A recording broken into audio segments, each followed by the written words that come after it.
I'm really looking forward to the first show. We don't know who the main guests are going to be, but one thing I'm hoping it's Jack Nicholson. We do know I'm hoping that it's would Jack be pretty Nicholson. awesome. That would be awesome. The rumor has it. The rumor has it that Jack may be. They're just whining and dining him right now, and Jack is. And the funny thing about Jack, how do you wine and dine Jack Nicholson? But that's the whole point. Is that Jack? We roasted you a lion. Exactly, and apparently Jack is just like, what else you got? Like Jack is just making them work for it. Bring in the unicorn. It's just roasting on a spit. Exactly, Jack is making them work for it. So we'll see what happens. Good for them. Yeah. Now, what's interesting to me is that there's a bit of an issue going on with intellectual rights, copyright to some of Conan's material. Right. Now, in the fracas with NBC, that network is claiming that all the stuff that Conan did on his old show, The Masturbating Bear, Triumph the Insult Comic Dog, all of his famous bits are their property, and he can't use them. Now, Conan is saying, you know what? Screw them. This is stuff we came up with. I'm going to do it. In fact, he's saying, I can't wait to be in the middle of a lawsuit where I have to get up in court and testify about the masturbating bear. That's funny. You know, so we'll see. We'll see how much of those characters make a, make an impression. The other thing too is that Triumph the Insult Comic Dog has gone on to be a franchise, had his own show for a while. So that I know that character in question is one of those things where they're like, is it truly an NBC property, or is it just NBC is trying to push these draconian ancient laws onto them that existed in the 50s when everybody was a hired hand and there was no such thing as any spin-off, or there was no internet? It basically then becomes a case of, the big, mean corporation kind of punishing the and it's poor not little like guy. And it's not like NBC needs any more negative press. Do they? That's exactly. And Leno's ratings are down. Substantially down. Like across the board, they're down. The youth demographic, it is horrible.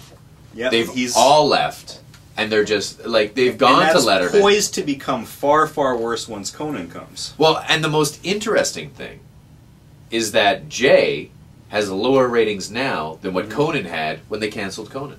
Absolutely. So now you look at that 11:30 time slot. If you're watching American television and you're a comedy fan, it's 11:30. Are you going to watch Letterman? Going to watch Jay? Going to watch the second half of Conan? Maybe you've already watched the beginning and you're going to stick with it. Are you going to switch over to Colbert, who's on at 11:30? Right. I mean, there's a lot of choices. It's kind of like this 7-way race now. Wow. And basically, it's going to be, you've got an increasing number of people fighting over an increasingly diminishing pie. And that's the other thing, too. Very good point, is that fewer and fewer people are just watching television at that time. But, for TBS and Conan, it's going to be very difficult for them to, to fail. Because in a lot of respects, they can say, well, if the ratings aren't great, they can say, well, we're on a cable channel. People are used to watching this. Hey, it's better than what we had when we were airing Blossom reruns in the time slot. So is it really, though? Is it really, though? Can you ever have too much Blossom? The only problem is if the ratings are lower than Blossom reruns, then you got a little... Watch Conan is going to be absolutely awesome. First night, he's got Mystery Guest and Seth Rogen. Yeah. Third night... There's a musical guest on the first night. It's a good band. I honestly can't remember. Third night, one of the guests is Michael Cera. Tom Hanks is coming at some point, too. Hanks. Yeah. And then I think the Thursday, he's got John Doerr.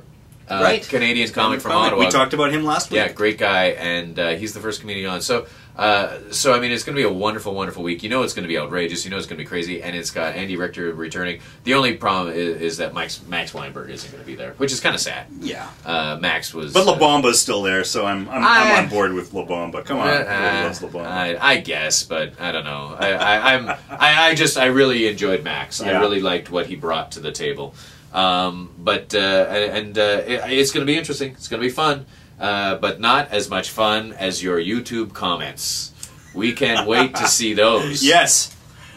So if you're one of the dozens of people watching this, tens of people watch this. Feel free to post a comment. Tens, and we'll get back to you. That's right. And you know what? That's it. That's all the time we have this week. And I'm Brent. I'm Patrick. He's Patrick, and we are out of here. Love you. Bye.